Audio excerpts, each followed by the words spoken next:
At that point, Deborah walked up to the bar, setting her tray down and calling out her drink orders. Billy and Teddy went to work, and I approached Deborah and posed the same question to her. "You're asking me if I would enjoy the chance to celebrate New Year's Eve like a normal person for once, rather than running my ass off all night waiting on a bunch of drunks? Hell yeah." "Your husband and sons would be welcome to come too," I told her. She frowned at that. "Yeah, I suppose I could let them come along, although I have to admit that the idea of having a night to myself sounds wonderful." "We could always do that another time," I said. "In fact, I think we're overdue for a girls' night out. Let's plan one. We can go to a show and hit up some other bars so you don't feel guilty about partying at work, and I'm sure I can dig us up a designated driver. In fact, I'll bet Mal would do it." "It's a date," Deborah said with a smile. "I'll check my schedule and get back to you." "What are you volunteering me to do now?" said a male voice off to my right. I turned and saw Mal standing there. "I was telling Deborah you'd be willing to be a designated driver for us if we did a girls' night out. Would you?" "Absolutely," he said with an eager grin. "A car full of drunken, easy women is one of my favorite things in life." He winked at me and then at Deborah, who managed to blush. "When are we doing this?" "I don't know yet," I told him. "I'll let you know once we set a date." "In the meantime, I have something to show you," Mal said. "Can we go into your office?" "Sure." I reached into my pocket, pulled out my keys, and handed them to him. "Lead the way." I gathered from the roll of paper he had tucked under his arm that he had something for me to look at regarding the elevator. Once we were inside the office and he had slipped off his coat, he unrolled the paper on my desk and I saw that my assumption was correct. "Here are some plans I drew up," he said, weighing down the corners of the paper with various items from my desk, a stapler, a tape dispenser, and a used mug. "I included a dumbwaiter as well because it makes sense to put one in if we're going to open the walls and do the construction necessary to create a shaft. But keep in mind that it's an option."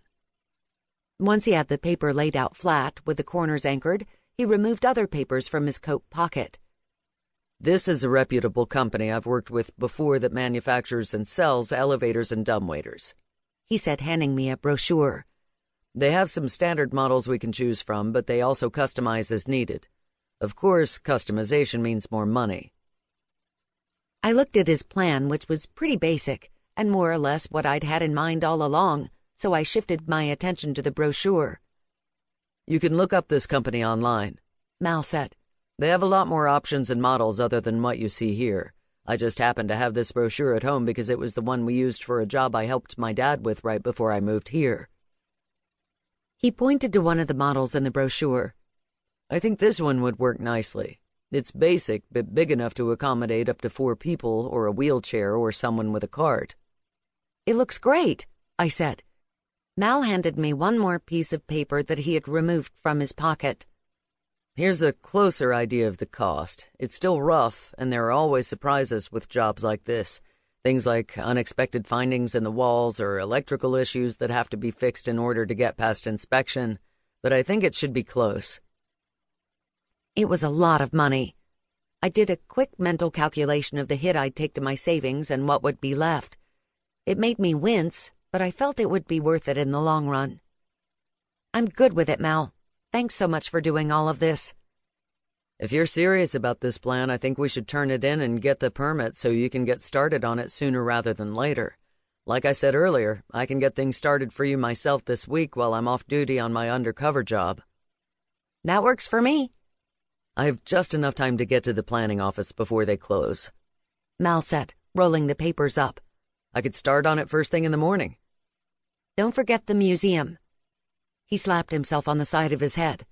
"That's first, of course. What time tomorrow should we head out?" "The earlier the better," I said. "It will be late by the time I get to bed tonight because I told Billy I'd give him a ride home, although I suppose I could ask Teddy Bear to do it." "How does 11:30 sound? That gives you time to make sure everything is up and running before we leave and time to sleep if you're up late." "Sounds good. I'll see you then." He grabbed his coat and headed for my office door. "Are you okay?" he asked before leaving. I shrugged.